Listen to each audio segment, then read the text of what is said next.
Antics on Scottish Turf, written by John Eaton, narrated by Michelle Sloane. Episode 2.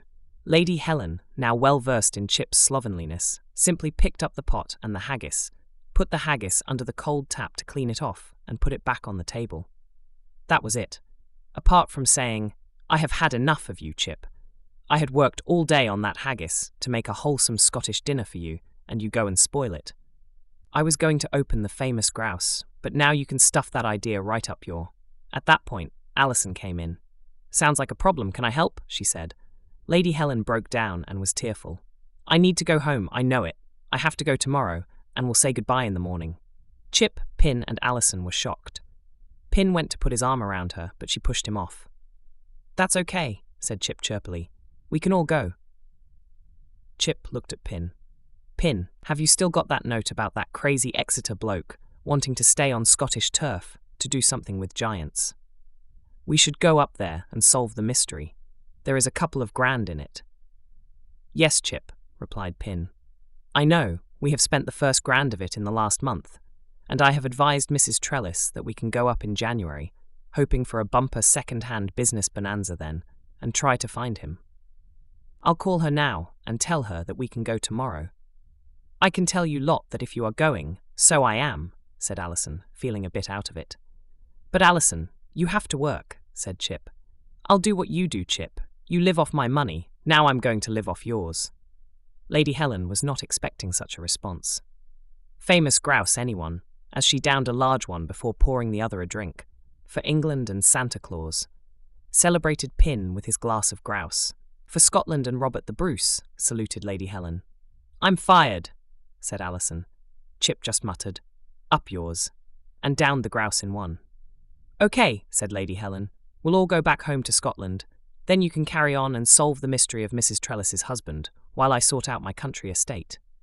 "Christmas in Scotland," said Alison, with a romantic sigh. "Oh hi, the new," responded Chip. Chip and Pin couldn't hide an excuse for a celebration, so they finished off the whiskey. "Thank goodness it was a small bottle," said a relieved Alison. Following their haggis o' kitchen floor, as Lady Helen christened it, they sat in the kitchen and discussed in detail their plan to find Mr. Trellis and bring him home. But like all good plans made on a bottle of Scotland's finest, they would not remember a thing the following day. Lady Helen was up early. Well, sleeping on a sofa is not difficult. She also only drank soda water last night and had no ill effects from such a majestic evening. Pin was sleepy and hungover, as were Chip and Alison. Nothing is worse than a happy person when everyone else feels worse for wear.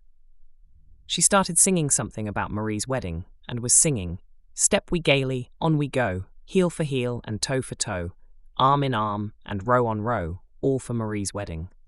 Pin didn't move, hoping the singing would stop. Chip shouted down the stairs, "Turn that awful music off. It's only 7:30, and I need some sleep."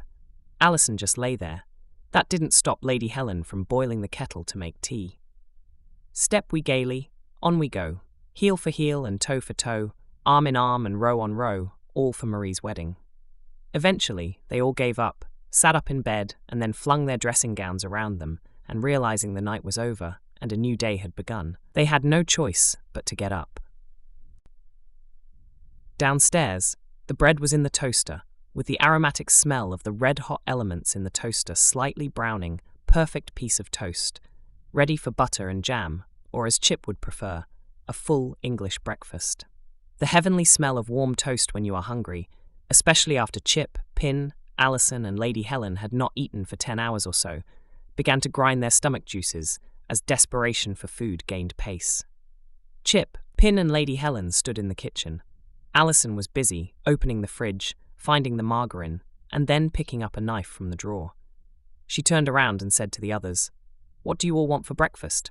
"Sausage, eggs, beans, and toast," said Chip, "and burgers, mushrooms, and hash browns if you've got them." Alison looked at Pin and Lady Helen, who both looked ill at the thought of more greasy frying pan food. "Porridge?" asked Lady Helen. "Or pancakes?" added Pin, "cream and jam."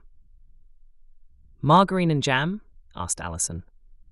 "Just jam," stated Pin, after looking at the bacon and sausage grease on the top of the margarine, left over from a previous meal.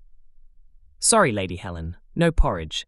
Chip doesn't eat anything that isn't covered in grease, but won't eat things that grow out of the ground, though he swears blind that bread comes from a bread-making machine and not a long stalk from a wheat field.